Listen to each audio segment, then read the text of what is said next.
Hello and welcome to Diverse and Inclusive Leaders. This is the show where I speak with the most inspirational and thought-provoking leaders of today and unearth their unique stories of diversity and inclusion to help inspire, educate and motivate others to make the world a better place. Today, I am delighted to be joined by the wonderful Heidi Spirgi. She is the Chief Strategy and Marketing Officer at Cornerstone OnDemand. She was also previously an entrepreneur and business founder and had a very successful career in her own right prior to working for a number of leading global corporate organizations.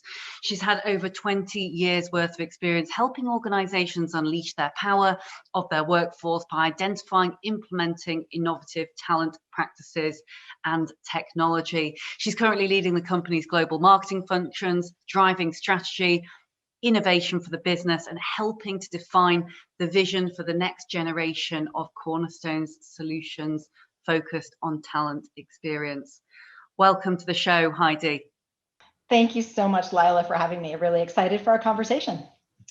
Thank you. And, I guess just to kickstart things before we get into the nuts and bolts of today, I wonder whether you might be able to talk to us a little bit more about how you came to be where you are today, for those that perhaps don't know you as well as I do. Yeah, absolutely. So I've been in the HR and talent technology and I'll say transformation space for almost 25 years now. And I've really sat in every shoe, starting as a practitioner and then moving into the vendor space. And then I started my own company as a strategic management consulting services firm, focusing on helping organizations really rethink how they manage their people and manage talent and how they leverage emerging technologies to do so. And then I moved back to the vendor space with the Marcus Buckingham Company. And really the through thread for me through all of that is I am a firm and passionate believer that when used smartly, when we really are thoughtful and really are open to truly transforming and revolutionizing the way that we manage our people, that technology can be a just tremendous enabler of good for human beings at work, of good for businesses, and ultimately to create good in the world.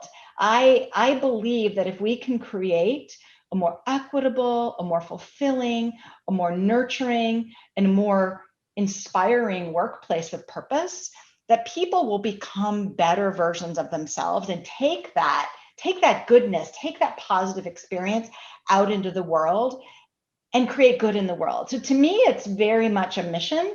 And so as you shared, I'm responsible for both strategy as well as marketing at Cornerstone. And to me, the two are they're very closely aligned and there's a deep intersection, because ultimately at the end of the day, the marketing part of my role is really just a function of our strategy.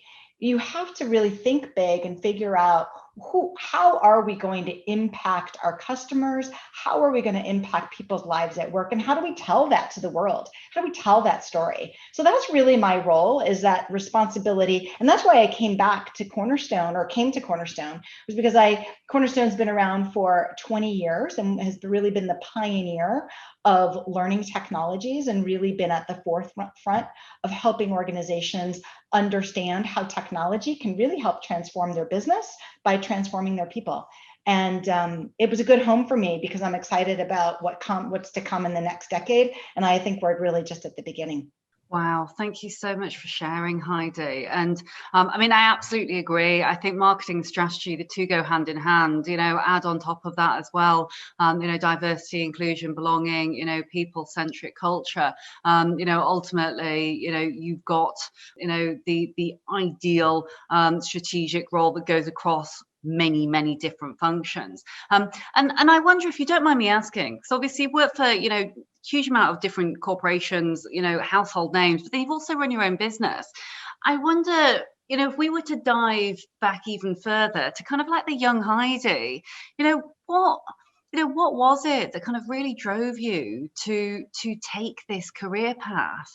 Because you're so, you're so incredibly articulate. And I got this impression when I first spoke to you, and obviously we had the joy of seeing you on the summit last time, but, you're so articulate, you're so passionate. When you speak, with you, you can see and feel the emotion that you put into what it is that you do. And, I think it is absolutely true that, no one gets to where they want to be, without, of course, hard work and, whether it be a little bit of luck along the way and the right connections and everything like that. But, it fascinates me, the drivers behind those at exec level with broad strategic functions as to, whether they almost thought they would be there, once upon a time. Did they envisage being there? Was it strategically planned as you do now, or was it kind of serendipity? Yeah, it's a great question. So first of all, I never saw myself as a child in this type of a role. What has motivated me since I was a child is to try to create positive change in the world. And that took many forms as a child, whether it was to understand our history better in my phase of wanting to be an archaeologist, to then wanting to be a politician and try to change the world by changing our institutions.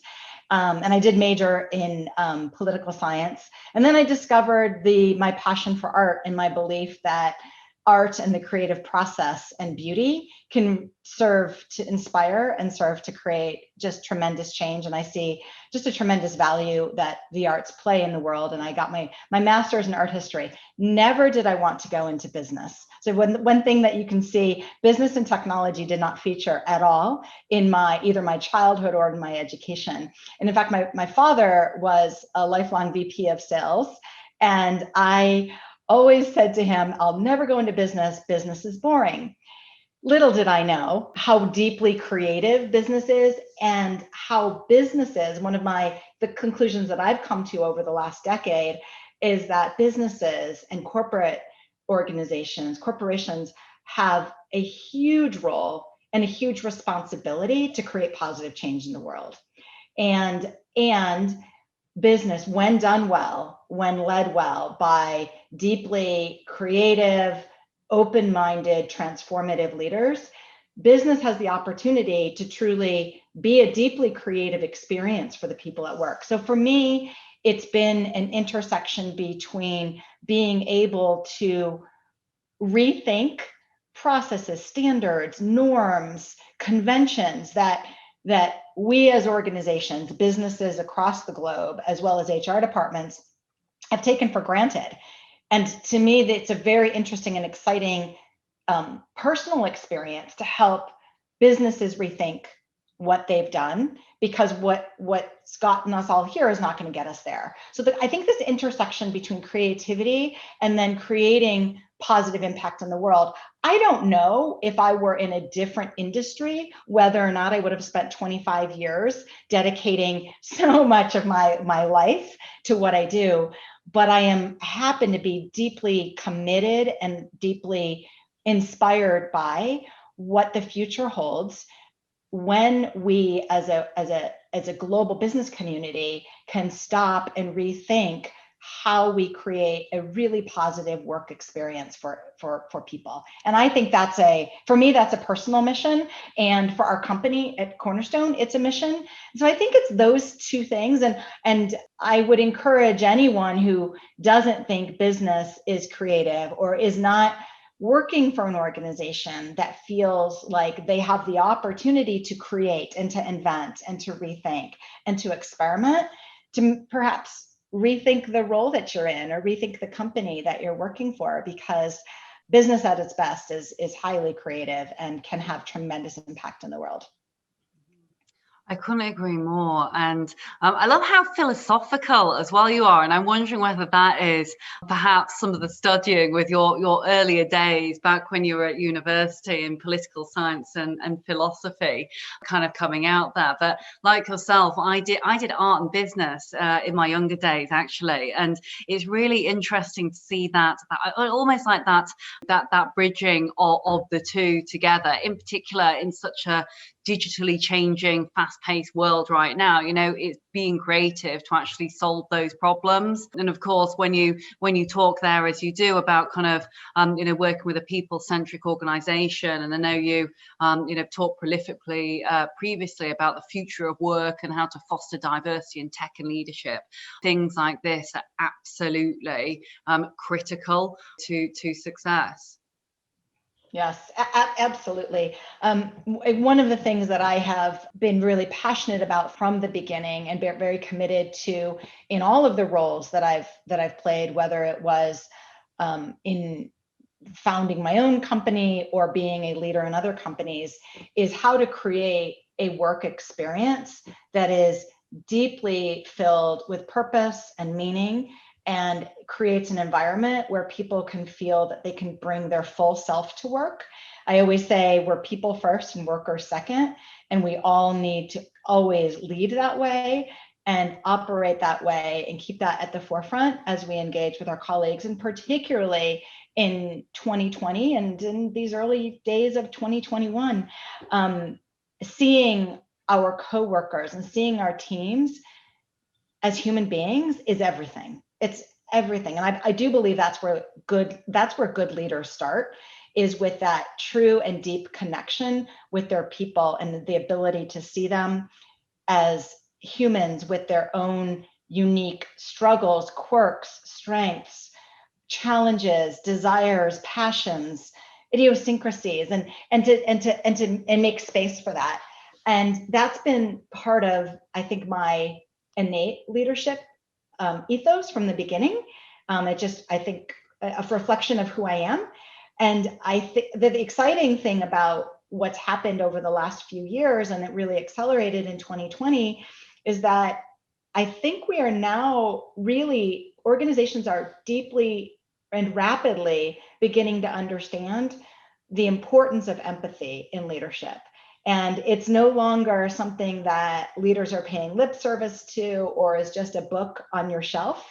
2020, if anything, was the training wheels for leaders and really people at all levels at work, to really force a forcing mechanism to learn some new skills and leadership styles in terms of leading and operating with empathy, and bringing it and making it real, and really putting yourself in the shoes of others. And one of the things I'm very proud of that Cornerstone did is I think we have navigated 2020 extremely successfully from a empathy measurement perspective, in that almost all of our leadership messages, even when it had nothing to do, all of our all hands calls, all of our weekly communications from our talent organizations, all of our individual team calls, even when the focus and the purpose and the agenda was not about the pandemic, always led with and finished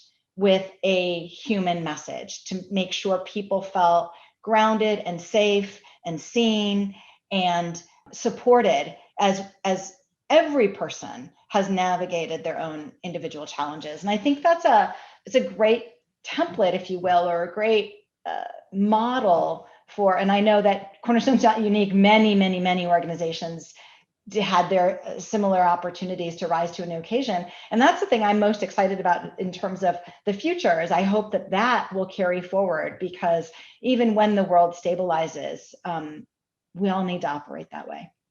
I'm going to pick up on the piece there when you talked about empathy, because I'd love to know your take on this, because you also mentioned that in organizations, which I think is really true to a certain extent, that there is nowhere to hide now. Corporations, large organizations have got that incredible superpower and reach to be able to do good, right, and to impact the wider world. And I think they are being forced now, in some respects, in terms of accountability, to actually do as they say. So not only to talk the talk, but also to walk the walk as well. And I think empathy is, as you mentioned, that is kind of, it is at the heart of that. Leaders that aren't being truly, whether it be vulnerable, whether it be empathetic, whether it be, highly, engaged from an emotional intelligence perspective, it's so obvious when they are not. And you talked about the transforming world, and the fact that obviously we've been through what has been an unprecedented year. Well, it's so easy for individuals to take to social media, to get onto the laptops, onto the phones and things like that, and speak out if things aren't right. And so actually having that true deep-seated empathy and that real connection, as you put it, is really it's the route to future success. It's not just hey, that makes me feel great and that is a nice thing. It's like a business imperative. Absolutely. And I would go even one step further than what I shared before, in that empathy and leading with empathy and the role of empathy in business today is not something that's just should be channeled to your employees. But organizations, I believe, have the responsibility to look at their assets, look at their partner community, look at their customer ecosystem, and really ask themselves, what unique assets do we have that we could leverage to do good in the world? So to drive change in our broader community, not just within the four walls of our organization. So to me, empathy is something which needs to be clearly first and foremost focused on how we build a culture for our employees, but secondarily, and almost as importantly, how do we create change in the world with our unique assets? So as an example, in 2020, in response to the pandemic, Cornerstone launched a Cornerstone Cares public learning portal, where we stood up learning resources for people who were struggling. And it started out with information and training on COVID-19 and how to work remotely and manage remote teams, as well as managing stress and mental health issues. But then when we saw Black Lives Matter and all of the social unrest explode around the world, we also have courses that address and mitigate unconscious bias. So we made all of our unconscious bias training, which we typically sell to our customers, available for free and at no charge on our public learning portal. And it's still out there. We're committed to this in perpetuity. And then when we started to see the economic fallout from the pandemic and the mass unemployment, we introduced and we rolled out courses that were available and still are available to the public on how to sharpen your interview skills, as well as how to help teachers in helping set up online classrooms. So that's just one example, and we've seen just a tremendous amount of use of that portal and just gotten incredible feedback from the community at large. And we've even seen many of our public sector customers sharing it with their teams and their community. So that's an example of how you can think creatively around how to use your assets to drive change and create a positive impact on the world at large and not just employees. And I think that comes through empathetic leadership. It comes through deep connection to, I'll say, the human psyche, and seeing that people are suffering, people are struggling, and how can we help? I absolutely love that you brought that up. It is an amazing example of how organizations with reach and digital or not digital assets, as you said, can really show they care. Because ultimately, whatever background you're from, and I've seen some of your summits as well, which were open to all, they are excellent.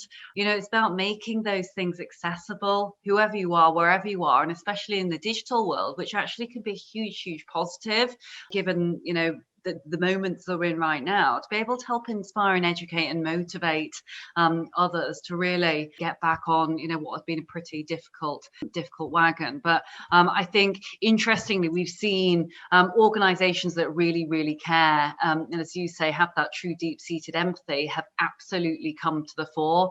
Now, I think it's these organizations that have really used their power for good that will be the ones that are remembered. So back during that time of the pandemic, which hopefully we look at and talk about in many years to come as a distant memory, those organizations that have really looked after their people and have done wonderful things like that, like sharing their resources completely free of charge at their own cost. It's just, it's what makes people want to stay. in organizations, it's what makes customers want to buy. It's all the way through the value chain, isn't it? And I mean, goodness knows, our future generations of leaders, the way that they are wired, our millennials, our zillennials, wouldn't put up for organizations that aren't doing or saying the right things. Absolutely. I couldn't agree more. I think I'm excited about the fact that I think we will see an absolute sea change in leadership in the way that businesses are operate, as well as how they're measured, and a more expansive and broader view around responsibility and commitment. And we see this in various, I'll say, legislative changes, and as well as how companies are sort of coming together and declaring a new and broader purpose for the corporation that is inclusive of of positive impact on the environment, as well as the broader community at large, as well as the employees, as opposed to just the bottom line. So I am honestly very encouraged by that. Obviously, the public markets make it difficult. Public markets are relentless in measuring and expecting growth and profitability quarter over quarter. But I think that shouldn't be an excuse for companies not to do these things. In fact, I would argue just the opposite, that to your point, that when you invest in your people, when you lead with empathy, when you are deeply creative around how you serve your employees and how you serve the community, it will ultimately, at the end of the day, create shareholder value. And the same is true for an organization which deeply and truly values and executes against its diversity, equity, inclusion commitments, because at the end of the day, when you build healthy, solid, thriving workplaces, you will attract the top talent, you will attract the best talent, you will enable and promote the best talent, and you will enable an environment which is very innovative and is kind of immune to like think. Like breeds like thinking breeds like thinking. And we all know that is the death of any organization from the long-term perspective. So I do think that, I sometimes get the question of, okay, this is great. Your founder, your current CEO deeply values and has built an empathetic culture and a culture of giving back to the community from the beginning. But how do you do this in an environment where perhaps the founder or the current owners or the current CEO don't value it? And they feel that it is a distraction to the bottom line. And it really is just the opposite. And there's plenty of evidence to prove that.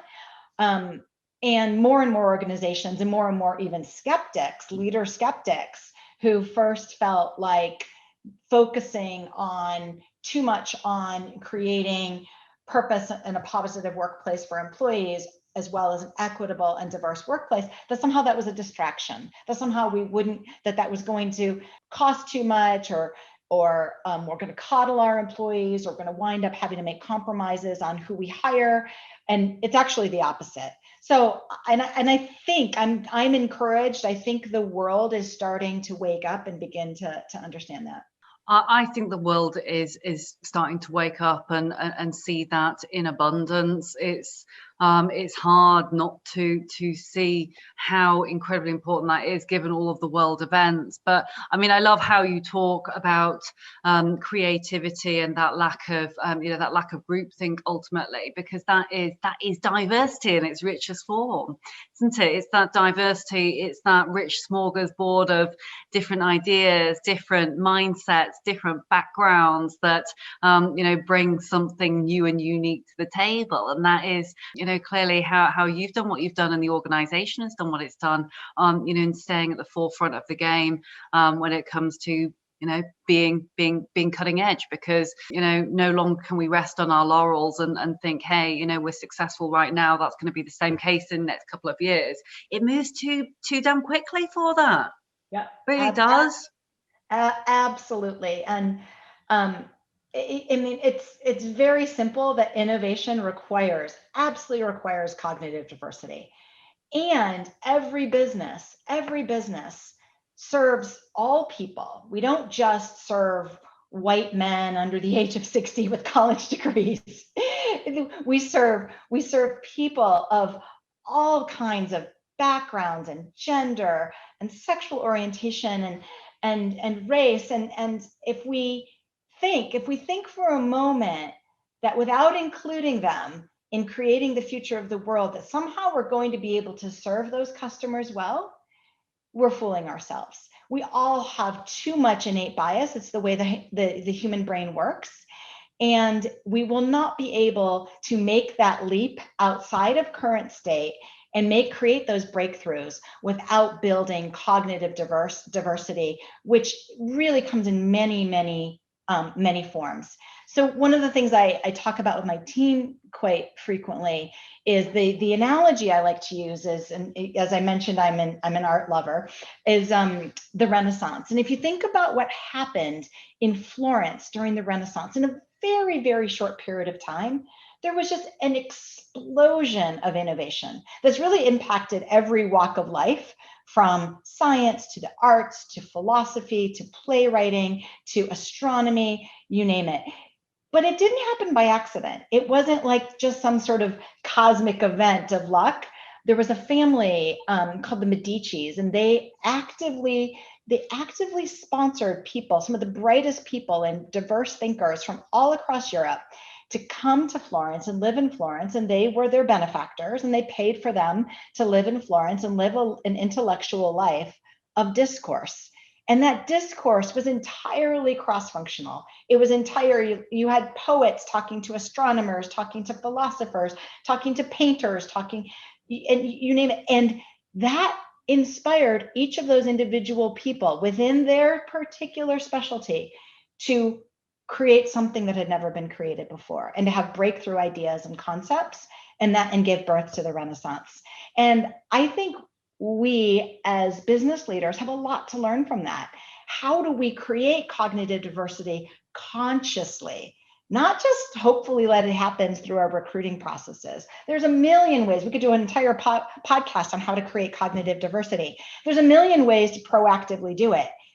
But at the end of the day, it creates so much value, and that's where the breakthrough thinking comes. So I think it's really important for people to think about how can they create that in their own organizations. And it's not just through the people, but I would say it's also learning from industries outside of your own.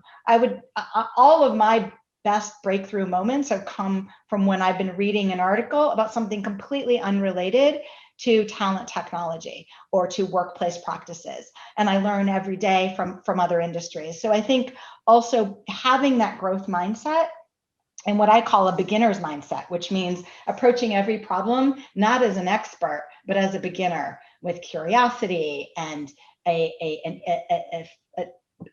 predisposition just to ask questions and to think fresh, as opposed to leaning in as an expert and bringing everything that you know. I love this. It almost reminds me of kind of servant leadership. And I kind of see you very much as a servant leader. It is that humility and being humble and saying, hey, how can I serve you and how can I learn? Because each and every day I learn something new. And I particularly enjoyed your discussion there around kind of philosophy and art and creative. It takes me back to kind of being, well, when I was back at school, I studied business and art. And some people had said, oh, it was a rather unusual choice. I did psychology as well. As we call them in the UK, they would be A levels or A2 levels, basically. So I think you guys would be at college at that time. But and I wondered at the time how on earth all of those different subjects could entwine almost with each other. But you are right. Business has a huge amount to learn from creativity and from the arts, and how actually that emotion and that passion and that difference can translate into new ways of thinking. Which I guess also leads me on to, asking a little bit about, how I guess your background with the philosophy, with the art, with the creativity, with the marketing, with people-centric leadership, how has that informed the way that you look at diversity, inclusion, belonging, equity? And I guess what can we learn from this? Yeah, it's a great question. I think probably the biggest way it's informed my thinking is that there is no one way to be, to think, to write, to eat, to talk. And when you begin to take your blinders off and be a learner and learn from other disciplines, other cultures. I've also had the just tremendous fortune of living in 5 countries throughout my life. You just have this deep understanding that there is no right, there is no one way of being and operating. And I look for ways constantly to help my teams really deeply understand that and really understand what true cultural competence looks like. And once you have that aha moment that not everyone is like me nor should be like me, and in fact it's better if they're not all like me, and if you can have that breakthrough experience, which I think I came to understand through my studies of world politics and global art and travel, and you then innately can deeply appreciate the fact that diversity is just this wellspring of goodness. It's not a an exercise in numbers and in metrics and in trying to create a more equitable workplace. All of those things have its role, of course, but at the end of the day, it actually serves a much higher purpose for all of us and for the world. So I think that's probably the biggest connection.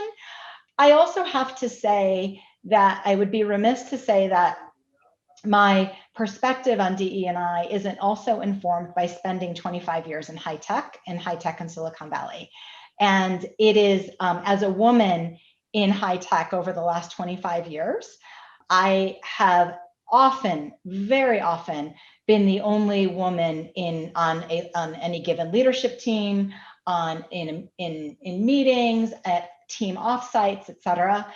And so I have a little bit of a sense of otherness and understanding what it's like and how it's so much more difficult to find your own voice and to see yourself growing as a leader and to see yourself and your own unique strengths when you're surrounded by people who are very different than you. So I attribute my success very much to having the courage to start my own business and really step outside of, I had never worked, to this day, I've never worked for a woman. I've only worked for men.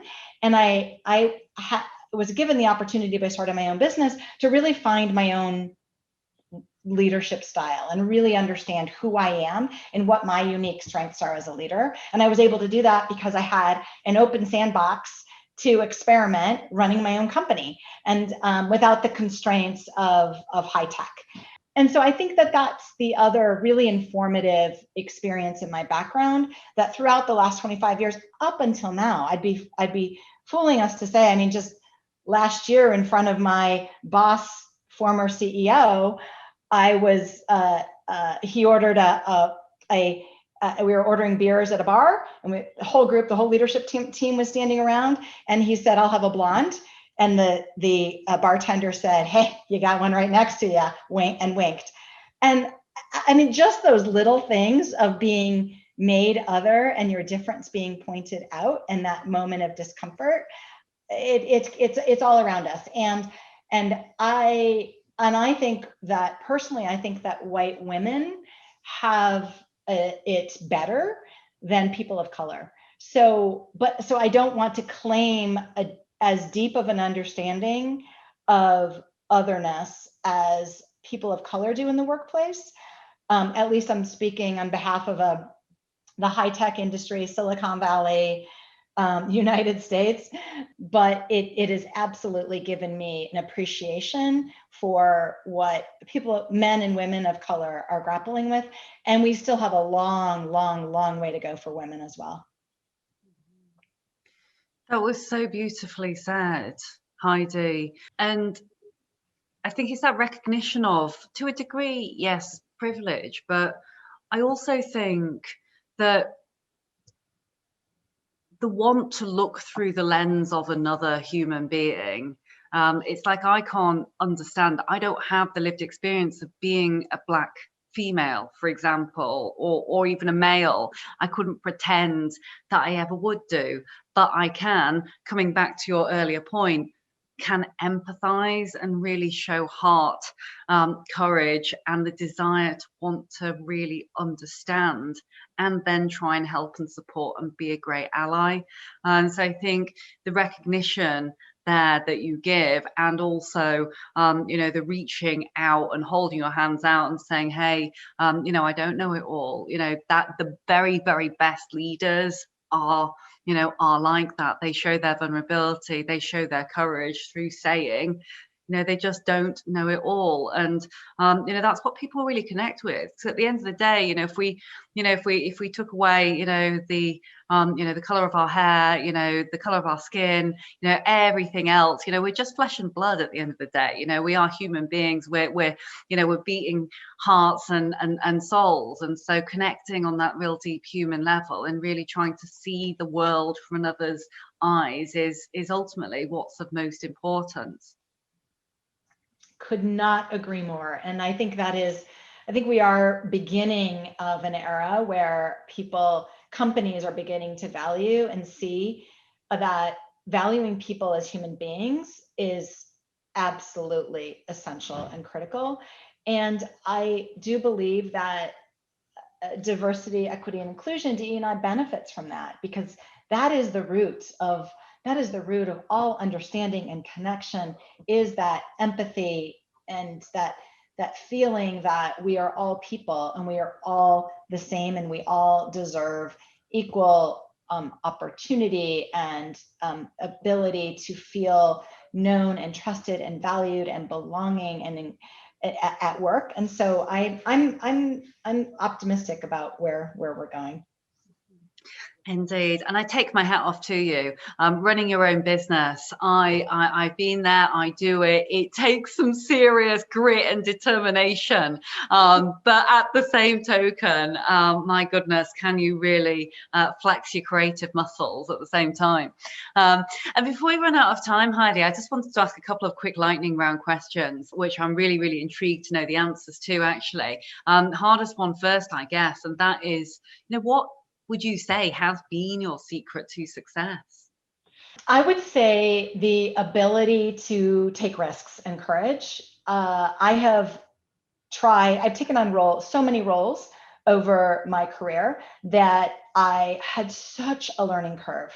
And starting my own business as an example, just to be able to jump off a cliff and trust that it's going to be okay, and be comfortable in your lack of experience, your lack of knowledge, and feeling that I don't need to be the expert. I just need to be the learner, the risk taker, and the leader. Awesome answer. And I also wonder, who has inspired you most throughout your career? Well, in fact, actually your life. Yeah. Well, it sounds trite. It is absolutely my mom and dad. My mom, I learned from my mom how to be an energy creator and give energy to others. And to me, that is such a gift. And I feel it's such an important role of a leader, which is to create energy around you, to lift people up and support them, and also support them in their uniqueness.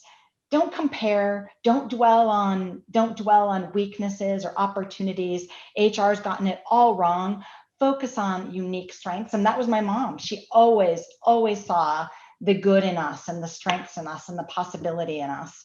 And then I would say my dad, as I mentioned, a very successful businessman, and he is a lifelong learner, full of optimism. And he also taught me that business is really deeply creative, and at the end of the day, all about empathy. His team always loved him, and he would come home and he would share with us the struggles his team members were going through. He cared that much. So without any doubt, it's my mom and dad.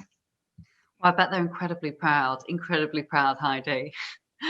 And finally, I wonder if you could go back in time, and you could, I guess, give the young Heidi advice back when, I guess, as you said right at the beginning of the podcast, you're thinking, hey, business is boring. I'm not really sure what I want to do. What advice would you give to yourself, or indeed someone who's in a similar circumstance, thinking perhaps they're too creative to go into business? Yeah, it's a great question. I would say figure out what your unique strengths are. It took me longer. I didn't have I didn't take a strengths assessment early in my career. I didn't have a manager or leader who took me aside and said, this is what makes you special, and just run with it. So I'm a big believer in the power of strengths assessments. And when I didn't take my first strengths assessment until I was probably somewhere in my late 30s. And it was a mind-blowing experience for me. And it accelerated my career significantly from that point. And it gave me language and gave me words to what I had been feeling, but hadn't found language for, and what people had been telling me about, people who worked for me had been telling me about me, but I hadn't crystallized it. And it's so powerful once you understand your unique strengths, and for many, your unique brand of leadership, and you can just learn to be you and be more of you. And that's just incredibly satisfying and an accelerant to your career. Heidi, thank you so much for joining me today on the show. There's been so many pearls of wisdom that I've learned. I've been making notes prolifically to give a great summary at the end, but there's so many things that we touched on. What I would say is the pieces that really stood out to me, I guess, were the aha moments that you mentioned, and I guess I'd ask that to everyone who's listening today. As Heidi has said, what has been your breakthrough experience? It could happen at a number of different phases within your career. Finding your absolute uniqueness, almost your superpower, if I can use that word, is absolutely key. And also, learning from those mistakes. Think what you've talked about a lot, obviously, is the human-centric leadership, but ultimately it's that creativity and it's that courage. It's that being able to actually bring your true self to the table. Sometimes it's not perfect, but hey, when you come as a student, as they say in servant leadership, which you absolutely strike me very much as, Heidi, you come with your arms wide open, your hands open, to say, hey, teach me. I'm a lifelong learner. I want to keep learning. I want to keep experiencing life and looking through the lens of others, because that is what will help me not only be a better person, but also give back to business and wider society. And it's clearly obvious that is exactly what you and obviously Cornerstone are doing. You're an asset to their business. So thank you so much, Heidi. Thank you so much, Leila, for having me. This was tremendous fun. I look forward to meeting next time. Thanks so much. You've been listening to the Diverse and Inclusive Leaders podcast show. My name is Leila Mackenzie-Dellis. You've been listening to the phenomenal Heidi Spirgi, Chief Strategy and Marketing Officer at Cornerstone OnDemand. We'll be with you again next week. But if you missed anything at all, don't worry. Everything will be in the show notes. You can get in touch with Cornerstone and also Heidi as well on LinkedIn. Visit us at www.dialglobal.org/podcast, and we'll look forward to seeing you again very soon. Thank you so much for watching the Diverse and Inclusive Leaders podcast. Please do feel free to hit the like button below, or if you'd like to receive future notifications, do ping the notification bell here at the side. If you're interested in the audio version only, you can find it on the following streaming platforms. Any extra info and descriptions will be in the links below. Look forward to seeing you soon.